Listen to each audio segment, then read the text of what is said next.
좋은 시나리오란 무엇일까요? 좋은 연기는 또 무엇일까요? 저는 이 영화에서 답을 찾은 것 같습니다.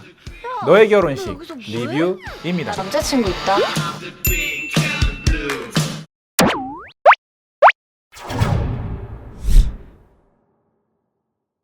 주인공 우연에게는 고등학교 때 첫눈에 반한 전학생 승희가 있습니다. 풋풋했던 둘 사이의 사랑이 이루어지려던 찰나, 승희는 전화 한 통만 남긴 채 어디론가 사라지고 마는데요. 그러나 우연이가 아주 우연히 본 어느 대학 잡지에서 승희를 발견하게 되고 끈질긴 노력으로 그 대학교에 입학하게 되는데요. 그런데 이번엔 그녀에게 남자친구가 있었습니다. 이루어질 듯 이루어지지 않는 그 둘의 관계는 과연 어떻게 될까요? 로맨스 드라마 영화입니다. 항상 네가 옆에 있어줬잖아. 결국 사랑은 타이밍이다. 안녕하세요. 같이 영화 보는 남자 엉준입니다. 오늘 여러분들께 소개해드릴 영화는 너의 결혼식인데요. 이 영화는 정말 간만에 다른 거 신경 안 쓰고 오로지 주인공들의 이야기에만 집중해서 볼 수 있는 그런 영화였습니다.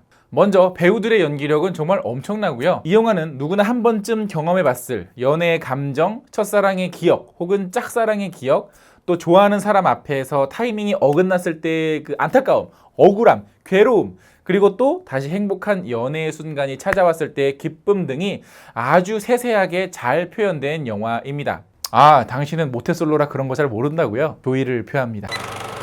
배우들의 연기력을 얘기를 안 할래야 안 할 수가 없는 영화였는데요. 일상에서 벌어지는 미묘한 감정들을 정말 섬세하게 잘 표현을 하고 있습니다. 이 두 주인공 모두 다요. 뭐 설레일 때, 화났을 때, 실망했을 때, 고마울 때, 사랑스러울 때 굳이 말로 하지 않고 뭐 호흡 하나, 눈빛 하나, 뭐 숨결 하나만으로 이게 어떤 감정인지가 정말 잘 설명이 되는데요. 또 거기다가 이 영화는 10대 때부터 뭐 30대 초반, 20대 후반까지의 이야기를 그리고 있습니다. 폭넓은 연령대를 소화해야 하는데 그 연령에 맞게 정말 잘 맞춰서 연기를 하고 있어요. 뭐 10대 때의 장난기, 20대의 어떤 그 갓 성인의 미숙함, 30대 때 현실적으로 변한 어른 등 정말 이 미묘하게 같은 듯 다르게 감정선을 표현을 하고 있어서 배우들이 연기를 하는 거, 그걸 그냥 보는 것만으로도 어떤 상황이고 어떤 감정인지 재미를 느끼면서 볼 수 있는 영화였습니다. 뭐 이 두 배우의 뭐 발성은 더할 나위 없고요. 그냥 연기를 던지는 액팅뿐만 아니라 그 연기를 받아주는 리액션도 너무너무 좋습니다. 또 하나 이 영화의 장점은 구질구질한 정서가 없다는 거예요. 뭐 억지스러운 개그를 한다든지 로맨스 영화에서만 나오는 현실에는 그런 없는 어떤 과한 로맨스 판타지가 난무한다든지 그렇다고 너무 슬프고 우울한 이야기로 간다든지 하지 않습니다. 딱 적당하게 오버하고 적당하게 감동하고 적당하게 조절을 하고 있거든요. 사실 이런 영화에서 한 번쯤은 뭐가 이렇게 조금 저거 이거 영화니까 저 정도겠지 싶은 오버할 만한 순간이 있을 법도 한데 과하게 가지 않고 충분히 현실에서 있을 법한 일들로 사건들을 만들어 나감으로써 자연스럽게 영화 속 이야기에 몰입이 되게끔 만들어주고 있습니다. 현실에서 있을 법한 일은 이 영화의 메인 플롯이었던 로맨스뿐만이 아니라 주인공들이 변화해왔던 세대, 즉 이 영화의 서브 텍스트에서도 느낄 수가 있는데요. 10대 때 느끼는 갈등, 20대일 때 느끼는 고민, 30대일 때 변화된 내 주변 상황들처럼 이 여러 서브 텍스트들이 특히나 이 영화를 보시는 30, 40대 관객에게는 정말 할 말이 많고 정말 공감할 게 많은 그런 영화였어요. 뭐 하나만 예로 들자면 자소서를 쓰는 장면에서 주인공이 뭐 그거에 대해 고민하는 장면도 나오고 하는데 나도 저런 고민한 적이 있었지, 우리도 저런 얘기한 적이 있었지, 누구나 저런 일들이 있었지 이라면서 이게 묘하게 이게 뭐 뭔가 이렇게 약간 위로를 받는 느낌이 살짝 들었어요. 사실 최근의 영화들을 보시면 이런 젊은 세대들의 현실을 다루다 보면 자칫 잘못해서 사회적인 메시지를 자기도 모르게 강조하거나 거기에 뭔가 이 꼰대스러운 어떤 메시지 막 이런 철학들을 넣으려고 막 이렇게 오버하게 되는데 이 영화는 그렇지 않아요. 정말 현실적이고 딱 적당한 수준에서 끝이 납니다. 우리 일상에서도 있는 일이라는 걸 그냥 보는 것만으로, 그리고 또 그걸 주인공들이 극복하거나 고민하거나 좌절하는 모습을 보면서 우리 역시도 공감대를 얻고 동시에 어느 정도의 위로도 얻는다라는 거죠. 자, 다시 이 영화의 메인 플롯으로 돌아오면 이 두 주인공의 로맨스 역시도 너무 귀엽고 사랑스럽습니다. 저의 입에서 이런 얘기가 나올 줄은 몰랐어요. 정말 현실 속에 연인들끼리 할 수 있는 현실적인 대사, 현실적인 데이트, 뭐 현실적인 고민, 현실적인 갈등들이 나와서 연애를 해본 사람이라면 정말 쉽게 이 영화 속에 몰입이 된다라는 겁니다.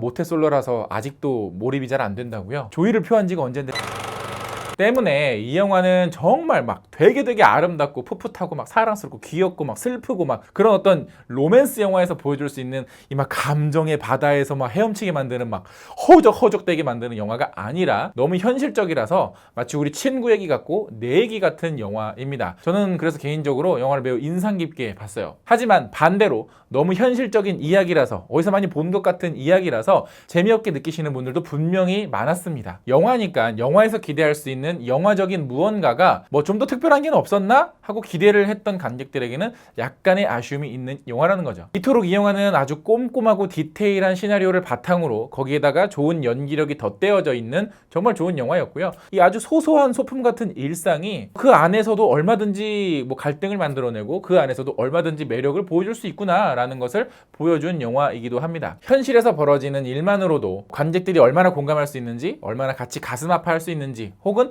얼마나 같이 즐거워할 수 있는지를 보여줬던 영화였고요. 그만큼 이 영화는 시나리오의 힘이 참 좋습니다. 뭐 딱히 지루하거나 속이 꽉 막힌 것처럼 뭐 답답한 장면이 있다거나 뭐 산사태가 일어난다거나 쉽게 볼 수 있는 이야기였던 것도 이 영화, 이 시나리오의 장점이었던 것 같습니다. 기본기가 굉장히 탄탄한 영화였다라는 거죠. 자, 이 영화도 마찬가지로 여러분들의 의견을 제 유튜브 커뮤니티에서 댓글로 한번 받아봤는데요. 그거 같이 읽어보면서 이야기해보도록 하죠. 사이논님께서는 달달한 초콜릿인 줄 알고 먹었더니 카카오 98%였다. 어떤 이 씁쓸한 뒷맛, 그죠? 자, 힘을 합치자 님께서는 남자가 첫사랑을 어떻게 기억하는지 지극히 남성 시각 중심의 첫사랑 영화 노잼. 그렇게도 느끼실 수 있었나요? 저는 안 그랬는데. 왜냐면 제 주변 친구들의 어떤 연애 이야기 이런 것들 뭐 고민들 어렸을 때 뭐 이럴 때 들어보면 이런 비슷한 경우가 저는 뭐 워낙에 많았어서 이게 뭐 딱히 남성 중심적이다, 뭐 여성 중심적이다라는 생각은 전혀 들지 않았습니다. 예. 김한준님께서는 한국 영화라고 리뷰하지 말고 좋은 영화를 리뷰해 주세요. 그러면 한국 영화인데 좋은 영화는 리뷰를 해야 된다는 거예요? 말아야 된다는 거예요? 이거 뭐 영화에 관한 얘기를 하라니까는 쓸데없는 잡소리라고. 코알라 짱구님께서는 이 영화에서 제일 좋은 점은 박보영이 예쁘고 보영이가 예쁘고 환승이가 예쁘다는 것입니다. 그래, 예쁜 거 다 해먹어라. 듀온턴님께서는 클리셰가 많이 있고 뻔해도 신과 함께 2보단 재미있는 영화. 뭐 클리셰라는 게 늘 부정적인 의미로만 쓰이는 게 아니에요. 이렇게 재미있게 잘 버무리면 재밌는 영화가 되는 거죠. 최정민님께서는 이런 말 실례일 수도 있는데 진짜 웃기게 생기신 것 같아요. 실례했으니까는 차단할게요. 수리사니님께서는 한국 멜로 영화를 이렇게 빠져서 본 적이 언제였던가. 하긴 멜로 영화도 그렇고 뭐 이런 류의 영화들이 너무 심심하거나 너무 오버하거나 뭐 이런 부분들이 어느 정도 있었는데 굉장히 담백하게 볼 수 있는 영화였어요. 김대중님께서는 첫사랑이랑 결혼한 남자의 입장에서 참 부러운 엔딩이었습니다. 제가 그때 왜 그랬을까요, 유유? 김대중님의 부인께서 이 영상을 보고 계시다면 지금 당장 김대중님 조의를 표합니다. 지은송님께서는 이 영화 남자친구랑 봐도 괜찮을까요? 글쎄요. 저는 이 영화는 커플이 같이 보고 나와서 어떤 말을 누가 먼저 어떻게 던지느냐에 따라서 굉장히 주의를 해야 된다고 저는 생각을 합니다. 예. 그 영화 보고 나오면서 다른 사람들 보니까 좀 미묘한 어떤 대화를 나누는 커플들이 한 2커플, 3커플 정도 보였거든요. 박산형님께서는 커플 따위 다 사라져버려라! 그래서 타노스가 이걸 했나? 나경민님께서는 너무 뻔한 클리셰, 어디서 본 듯한 스토리 전개. 사실 이런 지적을 제일 많이 받는 장르의 영화가 로맨스 영화 그리고 호러 영화입니다. 왜냐면 이 두 장르의 영화들은 이미 뭐 공식도 그렇고 다들 아시겠지만 뭐 이런 것들이 다 이미 뻔한 대로 뻔할 만큼 나왔잖아요. 근데 문제는 뭐냐면 그것들을 얼마나 매끄럽게 잘 풀어내느냐, 그리고 또 그 안에 이 영화적인 메시지를 얼마나 잘 풀어내느냐인데, 저는 뭐 이 영화 뭐 나쁘지 않았습니다. 저는 굉장히 재밌게 봤고, 뭐 기대가 워낙에 뭐 저 밑바닥에 있긴 했지만 근데 굉장히 재밌게 본 영화였어요. 양복쟁이님께서는 이 영화 보면서 떠오르는 사람이 있었다면 영화의 목적은 달성된 거라고 생각이 드네요.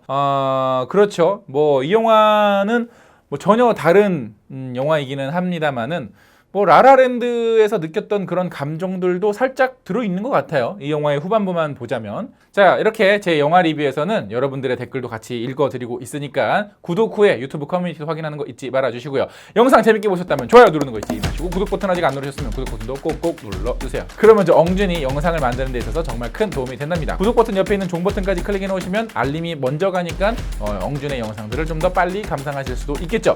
그럼 전 다음에 더 재밌는 영화 리뷰로 찾아뵙겠습니다. 다음에 만나요. 안녕.